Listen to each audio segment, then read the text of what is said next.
Hey guys, welcome to my first new Let's Play that's not BioShock or Uncharted in a while. I still have number 3 for both of those coming up, but I thought I'd take a break, do an indie horror game, last 3 or 4 hours, play it through, kind of see how I like it. I like to promote indie games, and I like to promote games that are for the Mac. So, we're going to play Anna Extended Edition. I did end up getting about 10 or 15 minutes into the game before it crashed. I didn't realize it didn't save it automatically, so I'll have to be constantly saving because it didn't save it. So at least I know how to get around on the outside. I've not been on the inside at all. So let's start this new game, guys. Let's start it up. Let's see what's going on. I still recall the ecstasy of the sun piercing through the trees.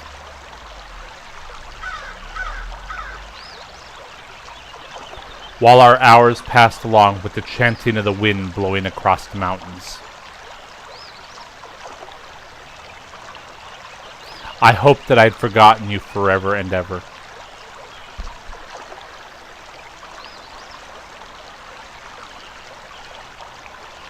Anna, my love.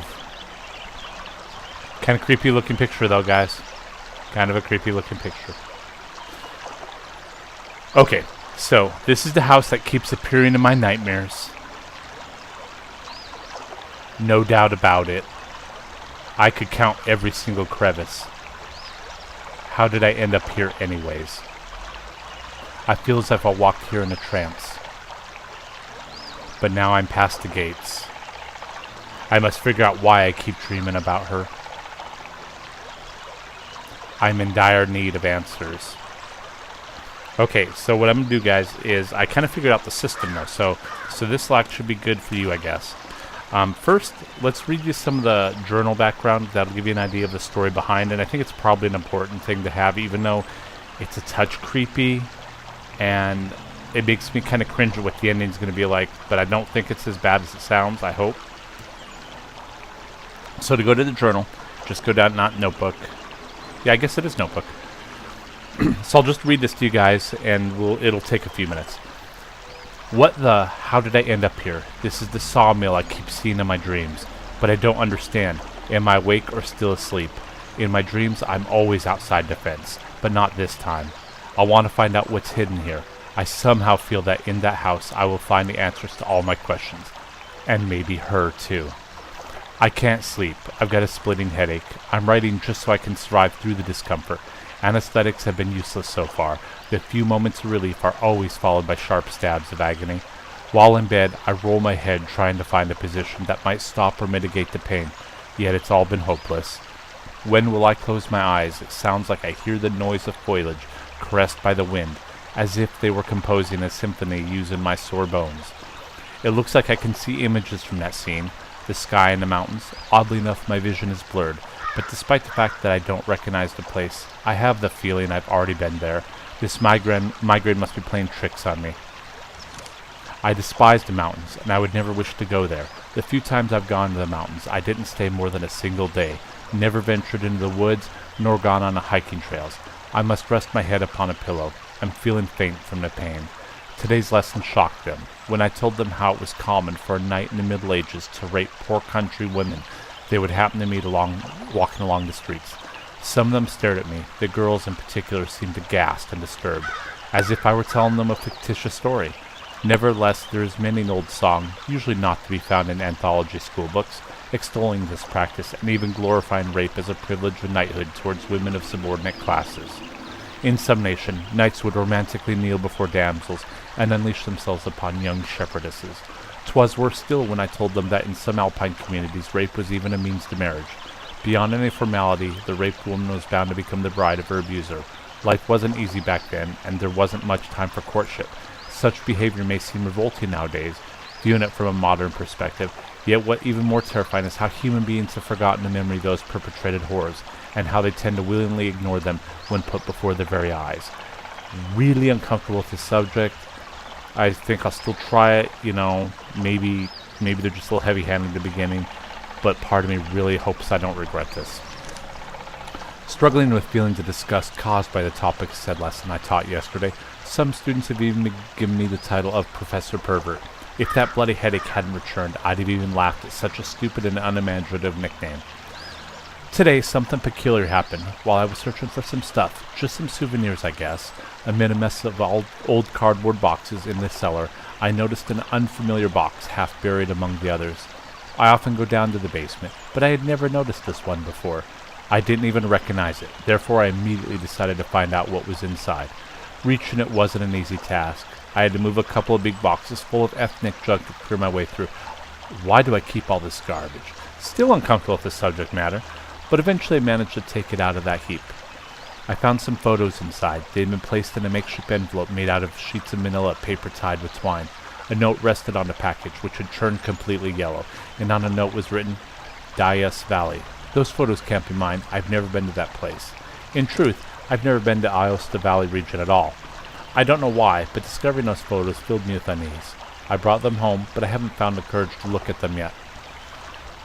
I woke up several times tonight, each time I walked past the envelope containing the photos, convinced that I would open it.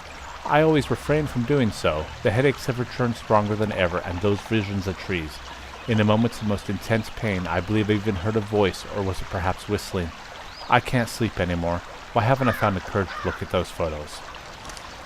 Today I gave a terrible lecture, for I was in a gloomy mood, and my students took notice of it. I often jabbered gibberish rather than teaching.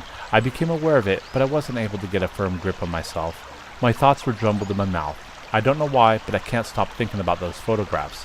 During every single instant of the day, they say that I suddenly began to fix my gaze upon one of the co-ed ladies. Ooh, even more uncomfortable, guys.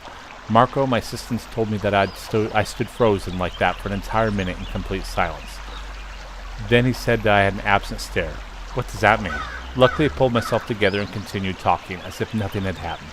I can't remember anything. It was like a kind of blackout in my coherent stream of consciousness.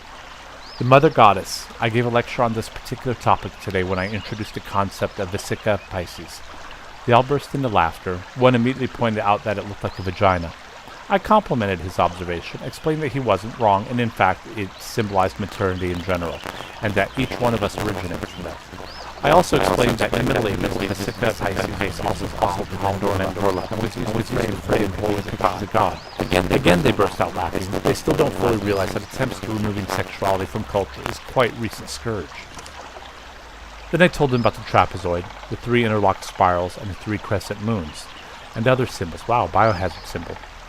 They seemed particularly interested. At the end of class, I handed out photocopies of the hymn to Isis, and I spoke about the role of women in ancient civilizations. Often considerably different symbols encompass similar concepts. If it weren't for the headache, it would have been a perfect lesson.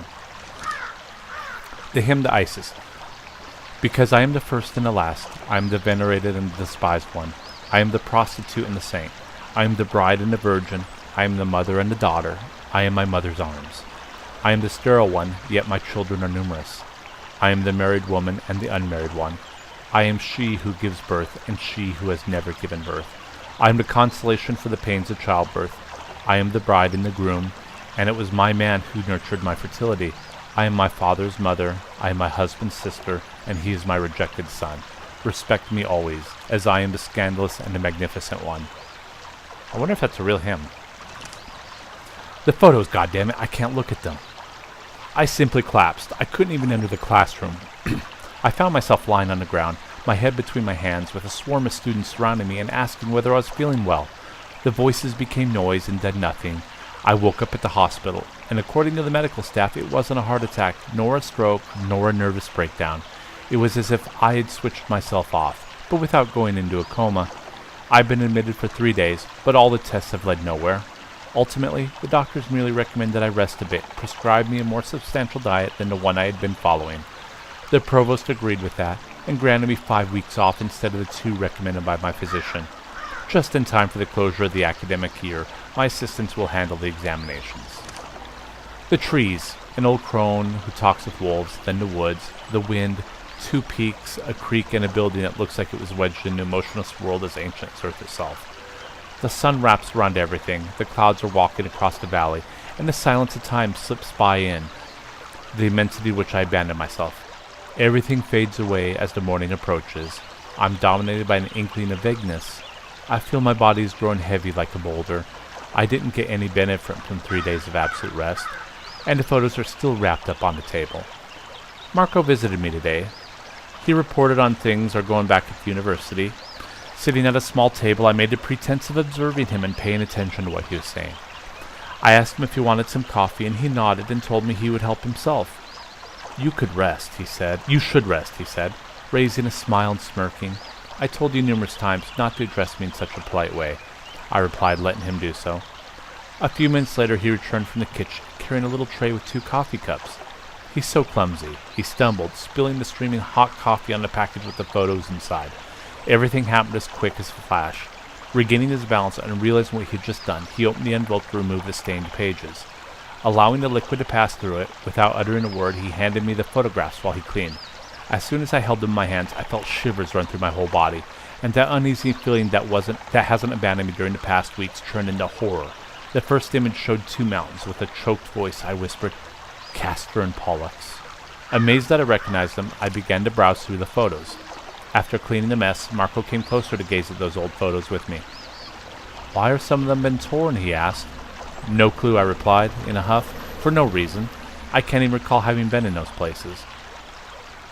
Unfortunately, there was no doubt. Some of the torn photographs also featured me. There were shots of several locations. Parisic, Champolux, Pilaz. When I was there, who was with me? Why were those photos ripped apart? Filled with questions, I no longer heeded Marco. So after a couple of minutes, he fabricated some excuse I didn't even hear so that he could take leave. I flipped through the photos more and more fervently, as if they were a dream sequence which I was seeking to make sense. Only after many hours did I stand up from the chair to lay the photos on the table, and only then did I notice that one of the photographs had fallen to the ground underneath it. It must have fallen when Marco removed them from the envelope to save them from the coffee. I picked it up and looked at it for a few seconds, and then fell upon the floor limp as a corpse. The old sawmill. I'd seen the photo appeared to me in my dreams. I reached it, but I couldn't go nearer. I wasn't able to enter the surrounding fence, as if it were an invisible barrier.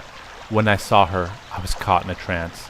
Now as then, she was on the doorstep, and her immense beauty illuminated the honoric walls in which I was imprisoned. She seemed sad, and didn't talk to me. When I came around again, soaked in the morning sun, my doubts were gone. I must go to the Ice Valley, or better, I should say, return to. I'll bring a few things with me, and this notebook where I hope I'll be able to write how this crazy story ends. Anna, how could I forget you? Okay.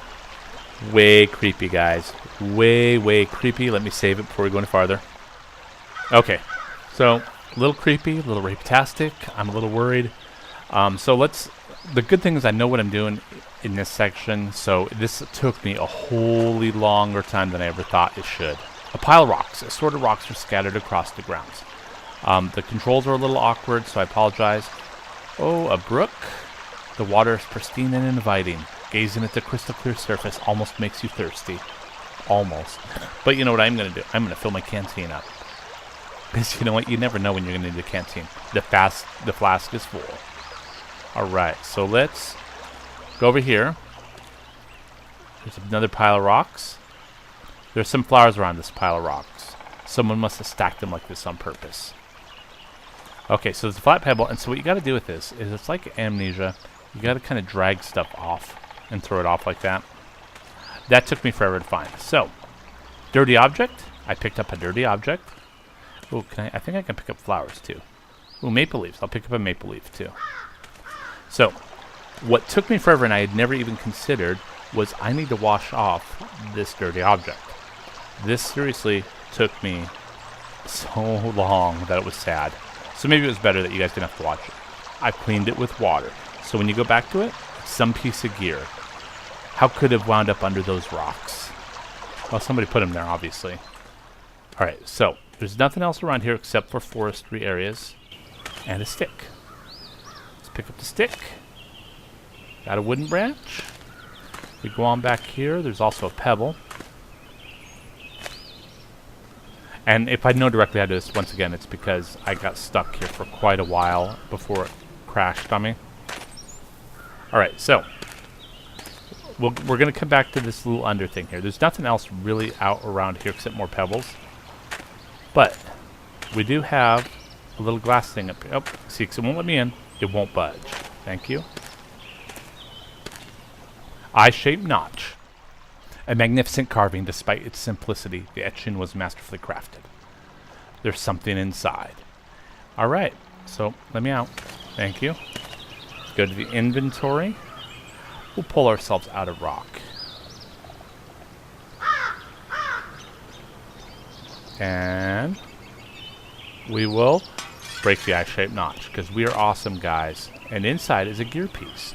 But we can't reach it, so then we go back to the inventory, we take the stick we found. And get the gear piece.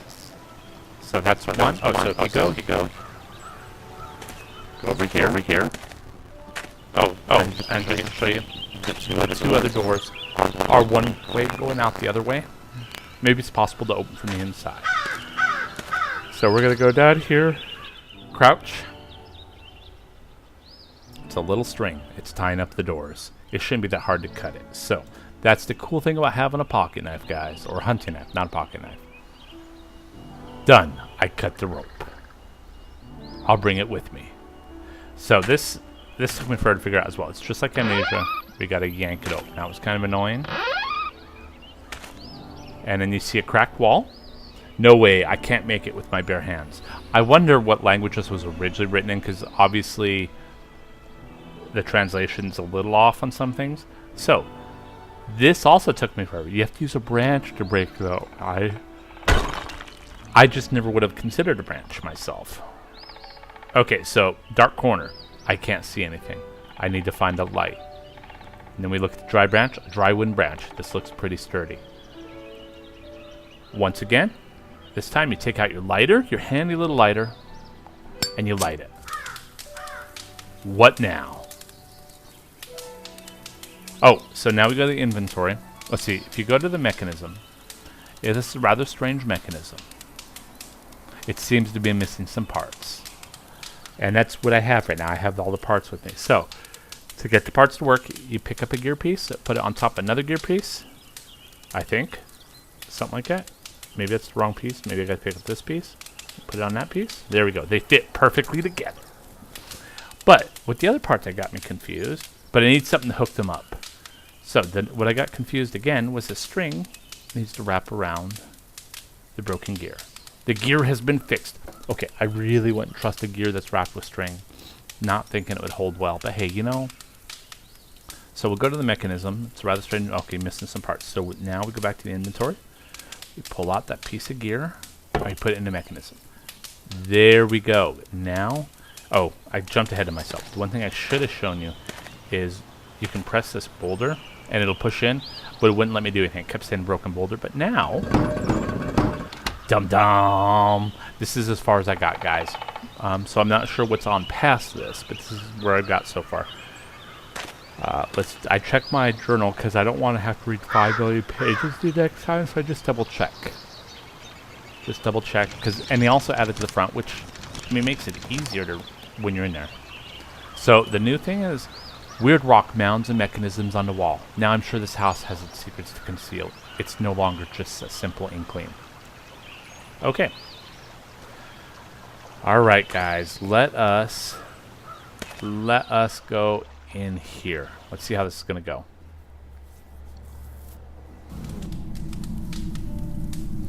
All the candles and lamp have been lit. Oh, somebody's already here? Does someone still live here? Oh, is that a note? Let's check it out. Check it out. It's an old handkerchief. In very bad shape. I fear it might crumble in my hands. Okay. Oh, this is going to be a pixel hunting game, isn't it? Let's start on the left. Part of my yawn. All of a sudden I'm yawning. And we're going to just work our way around the left. I wish Cannibal was here. She is really good at these kind of... Ooh, I saw some. Whoa. Okay, a broken table. Oh. The small table is in an atrocious state. It kind of looks like an atrocious state. Luckily, I don't need to stop for a meal. Why would they need a table for a meal anyways? I can't do the candle. Okay, so this is the slow and... oh, did I see something? Ooh, sharp fragment. It looks like the blade of a knife. Oh, please don't make this have to be a sacrificial knife. It's solidly stuck in the table. If I want to take it, I'll have to hit it with something. Oh, you know what? That's my handy dandy stick. Thank you. The branch snapped. Okay, someone is saying they weep every night they weep. This is gonna go poorly, I can already tell. Let's get the knife blade. Okay. And I don't think the knife blade will fit on it. Nope, I don't think there's anything here at all. Okay, so before we go into any other rooms, let's check out this complete room. We're gonna check out the outside of the room all the way through. Oh, can I do something with that? No? Oh, crap. Okay, so it's a book. Let's read the book, guys. Let's see what this book is about. Do I go to, is it my notebook? Oh, there's more stuff. I can hear a woman weeping behind that door. I must find a way to open it. There's a painting depicting 5 eyes. Maybe they have some meaning. 5 eyes. Okay, so let's get out of there. But I saw that book. Let's read that book. Oh, maybe it's in documents. Oh, it is in documents. Lucien and Margarita. Ooh, a little bit of talking. Okay, I can read it. We'll read it off. In times gone by, the youths ventured into the woods to vow their eternal love. Thus on that day, Lucien the shepherd took Margarita by the hand and led her amidst the trees. Margarita was sweet like the spring, with hair like gold threads, and her hands were as quick in cotton spinning as a nightingale was flying. For all of this, the shepherd desired her hand in marriage. Because, you know, women are only valuable if they look good and they're really good at doing cotton stuff. Sorry, that was an offhand comment. It was a beautiful October day, and the snow seemed to be yet distant, but after a long walk and while they were amidst the thick of the woods, the sun was covered by the clouds, and Margarita said, "Please, my love, let us return home. A cloud has covered the sun, and if 1,000 drops were to fall from the sky, sick we could become, you and I." Oh, really? We're going to do it in rhyme? But the shepherd replied, "One more step, my dove. I have heard the sound of an axe, and I do not want the woodcutter's ears to eavesdrop our vows." Why is her sing-songing his not? That's kind of a weird thing. Margarita followed him, and on they walked for 100 steps more. The sky darkened, and the maiden trembled. She pleaded, "Please, my love, let us return home. The cloud is darker, and if 100 flakes should fall, the path will vanish, and they won't ever find us at all." But the shepherd had seen the hunter several trees away, and he did not want the hunter's eyes to spy on their kisses. He replied, "Courage, my dove, one more step." 100 steps later, a very white light flared in the far distance, and Lucien clenched his beloved's hand more tightly, because he desperately wanted to reach it. Snow had begun to fall, and the young maiden desired to go back. She dragged her feet and pleaded, but Lucien gripped her hand tighter and dragged her. Margarita wept, "Please, if you love me, stop and let us try to find a way home." But the young man no longer heeded her. Margarita tried to stop him, whilst the light before them continued to grow. He let go of her hand and proceeded alone.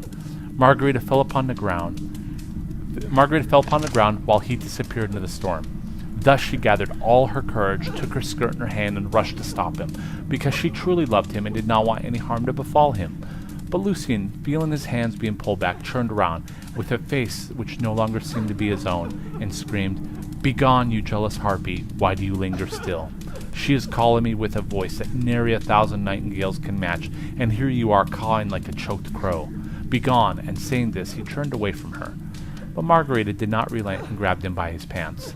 So the young man turned with a stone in his hand and hit her hard on her face, and disappeared, leaving her upon the ground. When Margarita opened her eyes again, the snow had ceased falling. The night was silent, the light was still there. In floating like air, the young girl ran away as far as she could. When she was found the following morning, her golden hair had turned to white, and her face, once sweet and beautiful, was now disfigured by a long scar. Nothing was again heard of Lucien, and no one ever ventured into the woods again. Wow, there is a lot of misogynistic stuff going on in this game. I'm not comfortable, but we'll continue. The Sabot Maker's way. Curious. So I'm curious, because I know there's multiple endings. Nope, nothing I could have. I'm looking, sweetie. I'm going to have to figure out 5 eyes, huh? Is there something? Can I touch this up here? No? Crap. I'm sorry, I'm working on it. Oh, there's a door. Okay, we'll check the doors out when I get around. I just want to check everything in one room. One room, lit stove. An old wooden stove that's been lit. Is it possible someone has passed through it? Yes, there's someone crying in the other room. What do you expect to find? I don't know what to expect to find. I'm just looking. Okay, so all the way around. Whoa, an old saw. Why are we doing the light thing? An old saw. Unfortunately, it's broke. Guys, this really, like, makes me pukey watching it. Are you guys telling me to hurry? Is that what it is? Is that your, like, hurry up, guys? Whoa, did I just see something?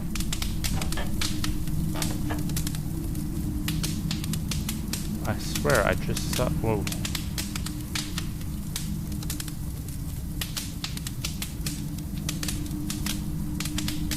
Didn't I just see something? I swear... Oh, an old saw. That's what I saw. Okay. Okay, now I'm getting pukey, and I don't appreciate it. Okay, I'm a little freaked out now. Now it's creepy. Okay, broken door first, and then through that door, and then through the locked door? Okay, let's try that, because the broken door is freaking me out now. And my computer is hating this right now. Thank you. Soft roots? Some roots? Okay. Some roots. They seem soft and easy to cut. Oh, did I get past whatever I needed to go? Can I cut them? Let's see if I can cut them. Let's try my knife, guys.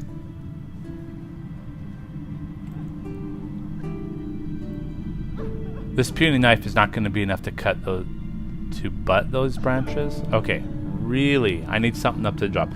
Really, guys. Next time, work on someone who can translate that for you, or who's better at English. Could be maybe not. Soft roots. Nope, evidently you can't do it with the blade. So that's okay. That's okay.